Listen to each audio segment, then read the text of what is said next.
ओम शांति। 4 अगस्त 2020 के ईश्वरीय महावाक्य। पहले सुनते हैं मुरली की मुख्य पॉइंट्स। बाबा ने कहा, मीठे बच्चे, अभी तुम ब्रह्मा की औलाद ब्राह्मण बने हो। तुम्हारा कुल है ऊंच से ऊंच। ब्रह्मा पर ही जास्ती समझाना होता है, इसमें मूंझना नहीं है। सारा मदार है पढ़ाई पर। ब्राह्मणों को ही आकर बाप पढ़ाते हैं। तुम ब्राह्मण ही फिर देवता बनते हो। जिनका पढ़ाई में पहला नंबर है, वहाँ स्वर्ग में भी वही पहले नंबर में आएंगे। अभी तुम नंबरवार ट्रांसफर होते जाएंगे। यह दुनिया है कांटों का जंगल। यहाँ तो आर्टिफिशियल सुख है। रियल सुख तुम्हें एक बाप ही देते हैं। सुखदाता बाप के बच्चे बनकर भी अगर तुम्हें दुख की फीलिंग आती है तो बच्चे, जरूर तुम्हारा यह बहुत बड़ा कर्म भोग है। तुम्हारा जो भी कर्म भोग है उनको अब योग द्वारा चुकतू करना है। अगर योग बल नहीं होगा तो मोचरा खाकर हिसाब किताब चुकतू करना पड़ेगा। सजा खाकर फिर पद पाना यह अच्छा नहीं है। पुरुषार्थ करना चाहिए, नहीं तो फिर ट्रिब्यूनल बैठेगी। याद की यात्रा में रहने का सदा उमंग रहना चाहिए। जितना याद में रहेंगे उतना सेफ्टी में रहेंगे।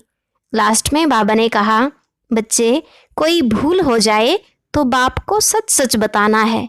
अगर विकारों में गिरे तो बुद्धि में धारणा हो नहीं सकती। बाप तुमको गोरा बनाने आए हैं तो फिर तुम काला मुंह क्यों करते हो? इतनी बड़ी भूल की तो चकनाचूर हो जाएंगे। अब सुनते हैं मुरली को विस्तार से। मुरली का सार। मीठे बच्चे, अकाल मूर्त बाप का बोलता चलता तख्त यह ब्रह्मा है। जब वह ब्रह्मा में आते हैं तब तुम ब्राह्मणों को रचते हैं। प्रश्न, अक्लमंद बच्चे किस राज को समझकर ठीक रीति से समझा सकते हैं? अक्लमंद बच्चे किस राज को समझकर ठीक रीति से समझा सकते हैं? उत्तर है, ब्रह्मा कौन है और वे ब्रह्मा सो विष्णु कैसे बनते हैं? प्रजापिता ब्रह्मा यहाँ है, वह कोई देवता नहीं। ब्रह्मा ने ही ब्राह्मणों द्वारा ज्ञान यज्ञ रचा है। यह सब राज अक्लमंद बच्चे ही समझकर समझा सकते हैं। घोड़े सवार और प्यादे तो इसमें मूंझ जाएंगे। गीत ओम नमो शिवाय। ओम शांति। भक्ति में महिमा करते हैं एक की। महिमा तो गाते हैं ना, परंतु ना उनको जानते हैं, ना उनके यथार्थ परिचय को जानते हैं। अगर यथार्थ महिमा जानते तो वर्णन जरूर करते। तुम बच्चे जानते हो, ऊंच ते ऊंच है भगवान, चित्र मुख्य है उनका। ब्रह्मा की संतान भी होगी ना। तुम सब ब्राह्मण ठहरे, ब्रह्मा को भी ब्राह्मण जानेंगे और कोई नहीं जानते, इसलिए मूंझते हैं यह ब्रह्मा कैसे हो सकता। ब्रह्मा को दिखाया है सूक्ष्म वतनवासी। अब प्रजापिता सूक्ष्म वतन में हो न सके, वहां रचना होती नहीं। इस पर तुम्हारे साथ बहुत वाद विवाद भी करते हैं। समझाना चाहिए, ब्रह्मा और ब्राह्मण हैं तो सही ना। जैसे क्राइस्ट से क्रिश्चियन अक्षर निकला है, बुद्ध से बोधि, इब्राहिम से इस्लामी, वैसे प्रजापिता ब्रह्मा से ब्राह्मण नामी ग्रामी हैं। आदि देव ब्रह्मा। वास्तव में ब्रह्मा को देवता नहीं कह सकते, यह भी रॉन्ग है। ब्राह्मण जो अपने को कहलाते हैं उनसे पूछना चाहिए, ब्रह्मा कहाँ से आया? यह किसकी रचना है? ब्रह्मा को किसने क्रिएट किया? कभी कोई बता न सके, जानते ही नहीं। यह भी तुम बच्चे जानते हो। शिव बाबा का जो रथ है जिसमें प्रवेश करते हैं, यह है ही वह जो आत्मा कृष्ण प्रिंस बना था। 84 जन्मों के बाद यह ब्रह्मा आकर बने हैं। जन्मपत्री का नाम तो इनका अपना अलग होगा ना, क्योंकि है तो मनुष्य। फिर इनमें प्रवेश करने से इनका नाम ब्रह्मा रख देते हैं। यह भी बच्चे जानते हैं, वही ब्रह्मा विष्णु का रूप है। नारायण बनते हैं ना। 84 जन्मों के अंत में भी साधारण रथ है। ये शरीर सब आत्माओं के रथ हैं। अकाल मूर्त का बोलता चलता तख्त है। सिख लोगों ने फिर वह तख्त बना दिया है, उसको अकाल तख्त कहते हैं। यह तो अकाल तख्त सब हैं। आत्माएं सब अकाल मूर्त हैं। ऊंच ते ऊंच भगवान को यह रथ तो चाहिए ना। रथ में प्रवेश हो अर्थात ब्रह्मा के तन में प्रवेश हो, बैठ नॉलेज देते हैं। उनको ही नॉलेजफुल कहा जाता है। रचता और रचना के आदि मध्य अंत की नॉलेज देते हैं। नॉलेजफुल का अर्थ कोई अंतर्यामी व जानी जाननहार नहीं है। सर्वव्यापी का अर्थ दूसरा है, जानी जाननहार का अर्थ दूसरा है। मनुष्य तो सबको मिलाकर जो आता है सो कहते जाते हैं। अभी तुम बच्चे जानते हो, हम सब ब्राह्मण ब्रह्मा की औलाद हैं। हमारा कुल सबसे उच्च है। वो लोग देवताओं को उच्च रखते हैं क्योंकि सतयुग आदि में देवता हुए हैं। प्रजापिता ब्रह्मा की औलाद ब्राह्मण होते हैं। ये कोई जानते नहीं सिवाय तुम बच्चों के। उनको पता भी कैसे पड़े, जबकि ब्रह्मा को सूक्ष्म वतन में समझ लेते हैं। वह जिस्मानी ब्राह्मण अलग हैं जो पूजा करते हैं, धामा खाते हैं। तुम तो धामा आदि नहीं खाते हो। ब्रह्मा का राज अभी अच्छी रीति समझाना पड़ता है। बोलो, और बातों को छोड़। बाप जिससे पतित से पावन बनना है, पहले उनको तो याद करो, फिर यह बातें भी समझ जाएंगे। थोड़ी बात में संशय पड़ने से बाप को ही छोड़ देते हैं। पहली मुख्य बात है अल्फ और बे। बाप कहते हैं मामेकम याद करो। मैं जरूर किसमें तो आऊँगा ना, उनका नाम भी होना चाहिए। उनको आकर रचता हूँ। ब्रह्मा के लिए तुमको समझाने का बहुत अक्ल चाहिए। प्यादे घोड़े सवार मूंज पड़ते हैं, अवस्था अनुसार समझाते हैं ना। प्रजापिता ब्रह्मा तो यहाँ हैं। ब्राह्मणों द्वारा ज्ञान यज्ञ रचते हैं तो जरूर ब्राह्मण ही चाहिए ना। प्रजापिता ब्रह्मा भी यहाँ चाहिए जिससे ब्राह्मण हो। ब्राह्मण लोग कहते भी हैं हम ब्रह्मा की संतान हैं। समझते हैं परंपरा से हमारा कुल चला आता है, परंतु ब्रह्मा कब था वह पता नहीं है। अभी तुम ब्राह्मण हो। ब्राह्मण वह जो ब्रह्मा की संतान हो। वह तो बाप के ऑक्यूपेशन को जानते ही नहीं। भारत में पहले ब्राह्मण ही होते हैं। ब्राह्मणों का है ऊंच ते ऊंच कुल।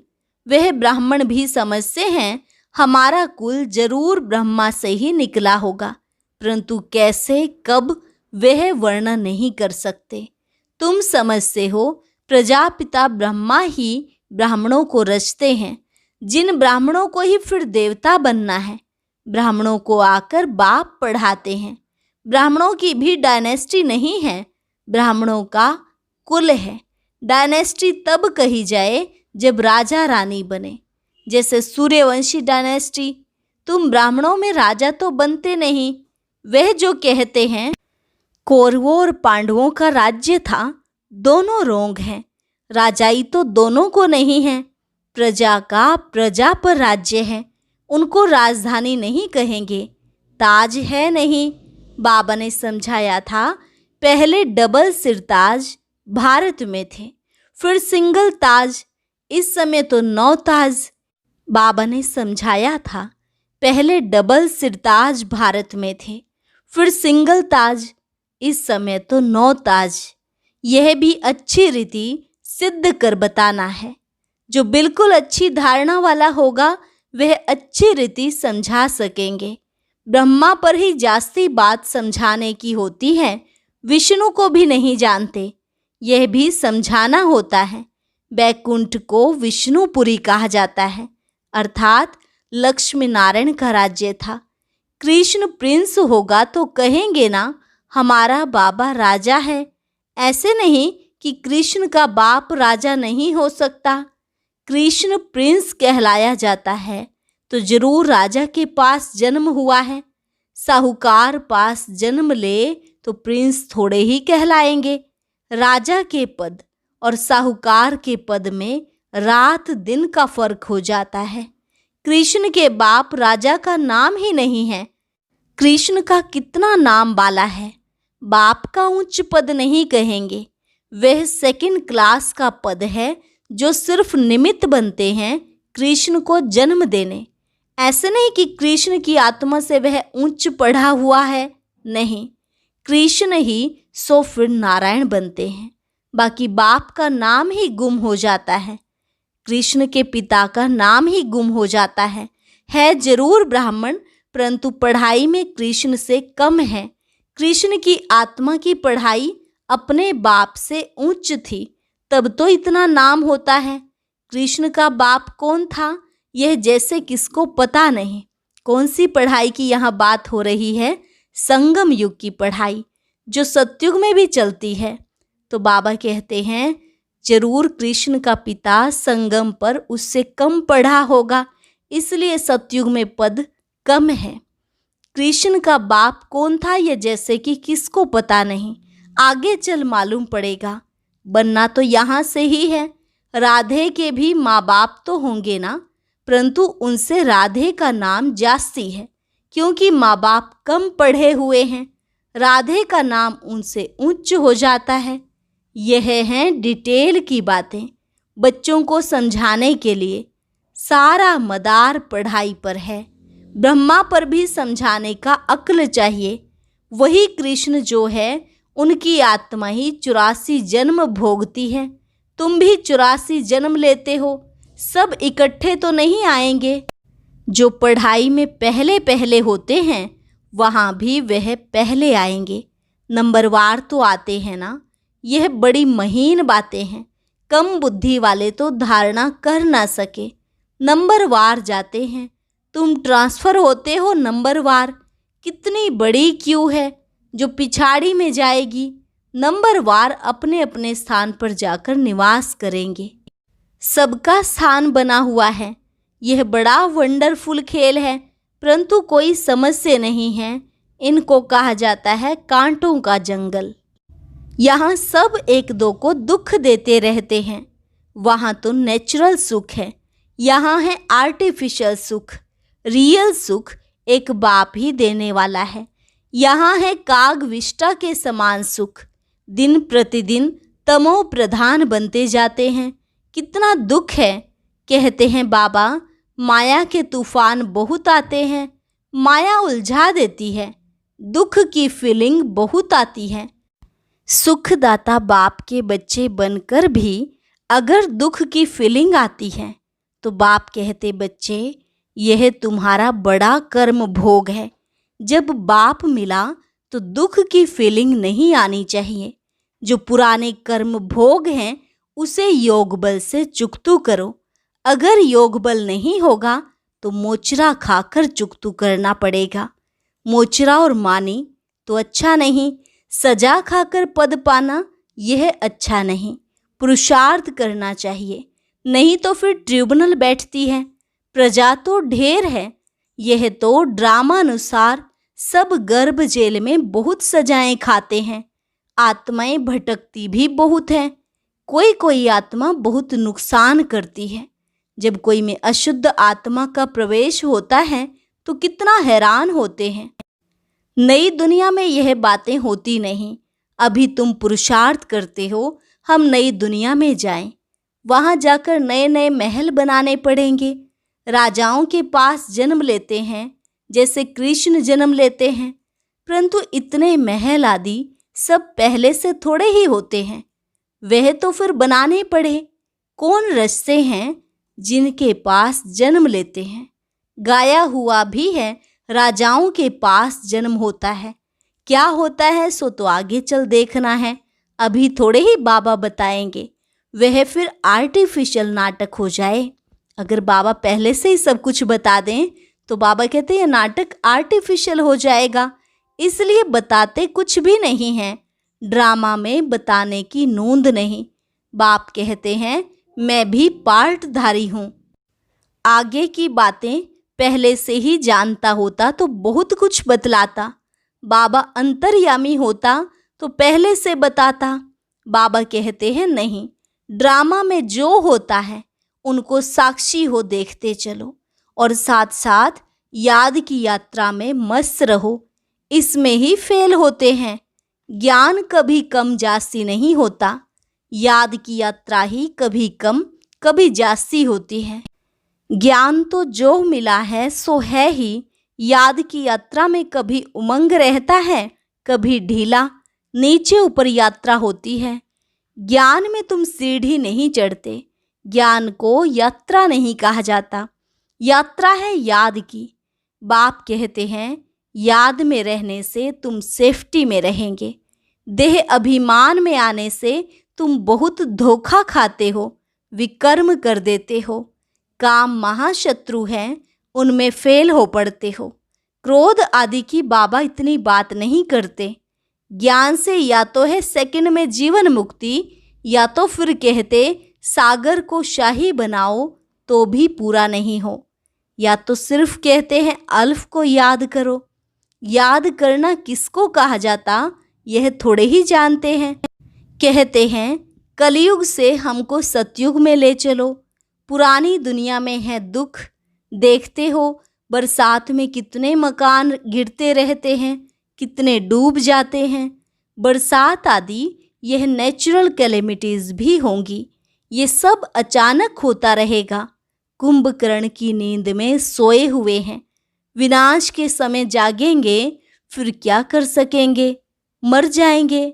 धरती भी जोर से हिलती है, तूफान बरसात आदि सब होता है, बॉम्ब्स भी फेंकते हैं, परंतु यहाँ एडिशन है सिविल वार। रक्त की नदियाँ गाई हुई हैं, यहाँ मारामारी होती है, एक दो पर केस करते रहते हैं, सो लड़ेंगे भी जरूर। सब हैं निधन के, तुम हो धनी के, कोई लड़ाई आदि तुमको नहीं करनी है। ब्राह्मण बनने से तुम धनी के बन गए। धनी बाप को या पति को कहते हैं। शिव बाबा तो पतियों का पति है। सगाई हो जाती है तो फिर कहते हैं हम ऐसे पति के साथ कब मिलेंगी। आत्माएं कहती हैं शिव बाबा हमारी तो आपसे सगाई हो गई, अब आपसे हम मिले कैसे। कोई तो सच लिखते हैं, कोई तो बहुत छिपाते हैं। सच्चाई से लिखते नहीं कि बाबा हमसे यह भूल हो गई, क्षमा करो।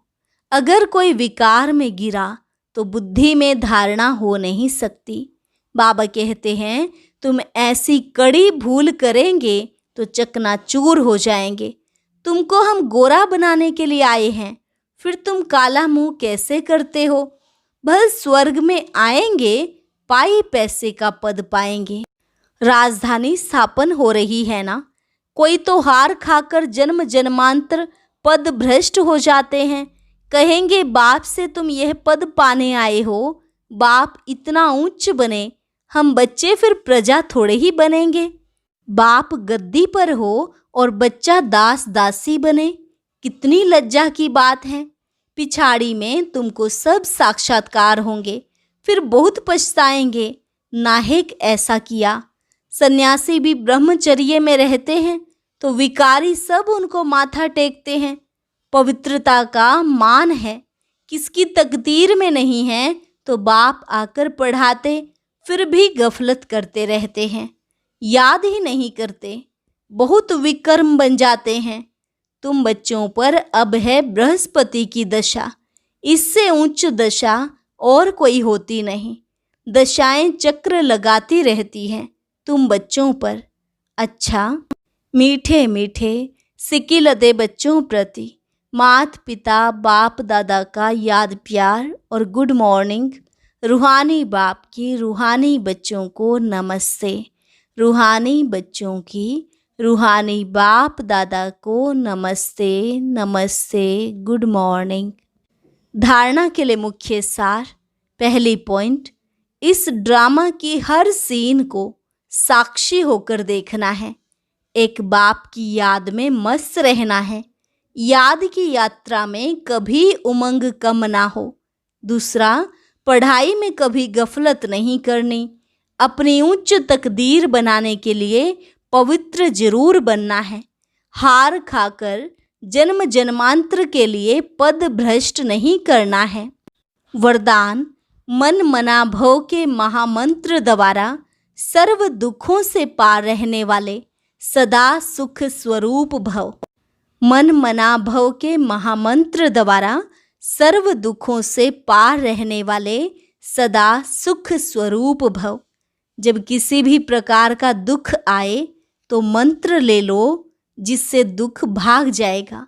स्वप्न में भी जरा भी दुख का अनुभव ना हो, तन बीमार हो जाए, धन नीचे ऊपर हो जाए, कुछ भी हो, लेकिन दुख की लहर अंदर नहीं आनी चाहिए। जैसे सागर में लहरें आती हैं और चली जाती हैं, लेकिन जिन्हें उन लहरों में लहराना आता है वह उसमें सुख का अनुभव करते हैं।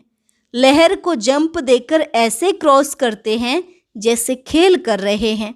तो सागर के बच्चे सुख स्वरूप हो, दुख की लहर भी ना आए। स्लोगन, हर संकल्प में दृढ़ता की विशेषता को प्रैक्टिकल में लाओ तो प्रत्यक्षता हो जाएगी। हर संकल्प में दृढ़ता की विशेषता को प्रैक्टिकल में लाओ तो प्रत्यक्षता हो जाएगी। अच्छा, और अभी एक विशेष सूचना है। जैसे 3 महीने पहले 7 डेज कोर्स शुरू किया गया था, ऐसे ही दोबारा नई विधि से साप्ताहिक कोर्स शुरू किया जा रहा है। यह कोर्स पहले वाले कोर्स से बिल्कुल भिन्न रहेगा। इस कोर्स की विशेषता ये है कि यह श्रीमद् भगवद गीता को आधार बनाकर तैयार किया गया है। गीता में वर्णित हर श्लोक, हर तथ्य को स्पष्ट किया जाएगा। इसलिए हर भाई बहन इसको जरूर सुने। ये कोर्स करने के पश्चात आपके मन में उठने वाले हर प्रश्न का जवाब आपको स्पष्ट रूप से मिल जाएगा। इस सप्ताह के अंदर जल्द ही इसका शुभारंभ किया जाएगा। ओम शांति।